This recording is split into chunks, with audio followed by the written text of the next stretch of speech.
out how to ring fence, and I think the committee should do some additional work, how to ring fence debts that are due and payable on government contracts from arbitrary budget cuts. I think we need to hear from the committee what their recommendations are on that particular area.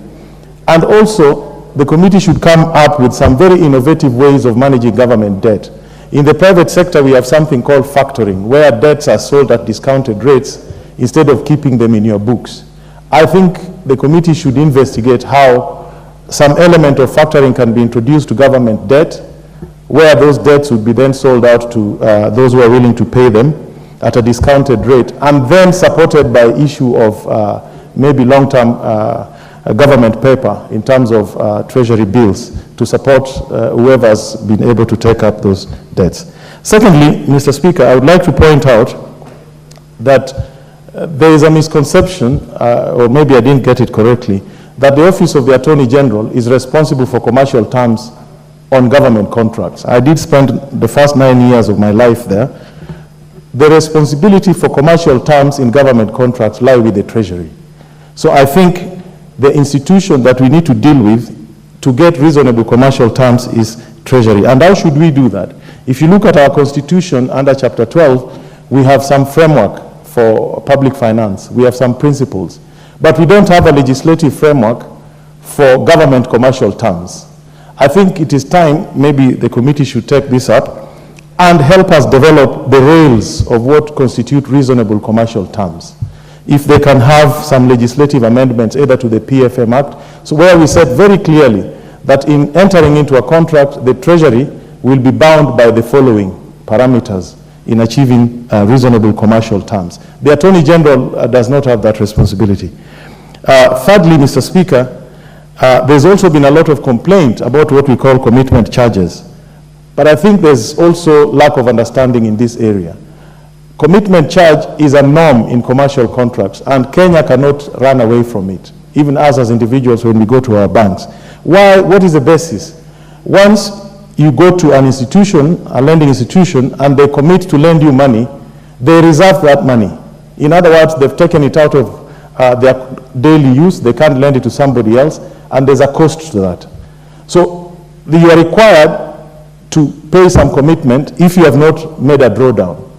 Yeah? And that commitment charge is supposed to be an incentive to you to fulfill the condition precedent for effectiveness of your loan agreement. And so the challenge is not with the commitment charge. The challenge is with the borrower. It is the borrower who is supposed to timeously implement the conditions of effectiveness, but also to implement the project in a timeous manner and make drawdowns so that you don't pay commitment charge. And I think the solution there is in, again, dealing with with Treasury in particular, and the line ministries that are implementing donor-funded projects. It is the same thing with power purchase agreements, where people have a lot of problems with what we call take-or-pay principle or availability charge. These are normal commercial terms that are supposed to incentivize the parties to be timely in the execution of the projects that are underlying in their contracts. Take-or-pay or availability charge, if I've built a power plant, made it available, and you are not off-taking my power, yet have capacity investment, capital investment, you pay for that. And that is why it is separated from energy charge. Mr.